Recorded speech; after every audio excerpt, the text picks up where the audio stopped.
नमस्कार शेतकरी बंधूंनो. शेतकरी बंधूंनो, हवामान बदलामुळे शेतीचं अर्थकारण बिघडलं आहे. उत्पादन घटलं आहे.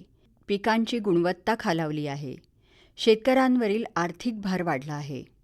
पारंपरिक शेती पद्धती या बदलत्या हवामानाशी जुळवून घ्यायला अपयशी ठरत आहे. त्यामुळे शेतीत नवीन आणि टिकाऊ उपायांचा विचार करणं गरजेचं आहे. यावर उपाय म्हणजे पुनरुज्जीवित शेती हा होय. मंडळी, ही शेती पद्धत केवळ उत्पादन वाढीपुरती मर्यादित नसून जमिनीचं नैसर्गिक संवर्धन, पर्यावरणाचं संवर्धन आणि हवामान बदलाशी लढा देणं या मुख्य उद्दिष्टांची आहे. पुनरुज्जीवित शेती ही निसर्गचक्रावर आधारित असते. जमिनीची धूप थांबवणं आणि सुपीकता वाढवण्यासाठी आच्छादन पिकं घ्यावीत. रासायनिक खतं, कीटकनाशकांचा वापर टाळून जैविक खतं, गांडूळ खत, निंबोळी अर्क, दशपर्णी अर्क अशा नैसर्गिक पर्यायांचा वापर वाढवावा. यामुळे जमिनीची गुणवत्ता टिकून राहते आणि उत्पन्नही दीर्घकाळ शाश्वत राहतं. या पद्धतीचा मुख्य भर हा जमिनीच्या आरोग्यावर असतो.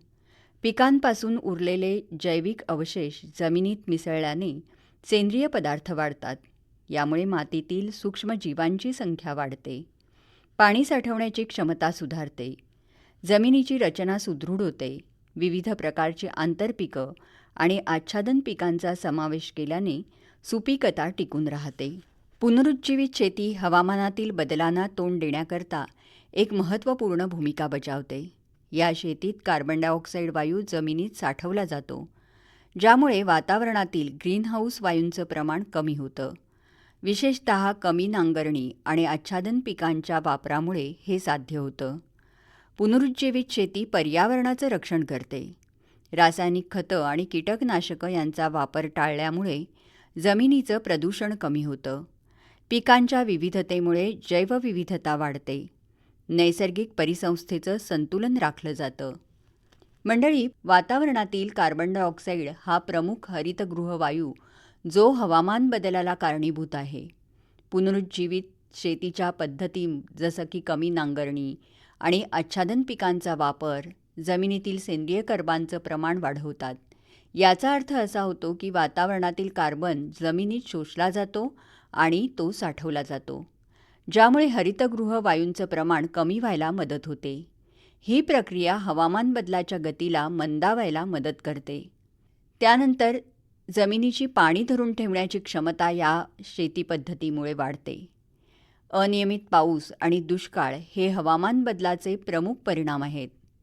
पुनरुज्जीवित शेतीमुळे जमिनीची रचना सुधारते आणि तिची पाणी धरून ठेवण्याची क्षमता वाढते. सेंद्रिय कर्बाचं प्रमाण वाढल्याने जमीन स्पंजसारखी बनते, जी जास्त पाणी शोषून घेते आणि ते हळूहळू पिकांना उपलब्ध करून देते. यामुळे कमी पावसातही पिकं तग धरू शकतात. दुष्काळाचा प्रभाव कमी होतो. तर मंडळी, आत्ताच आपण पुनरुज्जीवित शेती पद्धतीची माहिती घेतली आणि ही शेती पद्धत आपल्याला हवामान बदलामध्ये अत्यंत उपयोगी अशीच आहे. तेव्हा या पद्धतीचा नक्की अवलंब करा. बरं तर पुन्हा भेटूया उद्याच्या कृषीवाणीत. तोपर्यंत नमस्कार.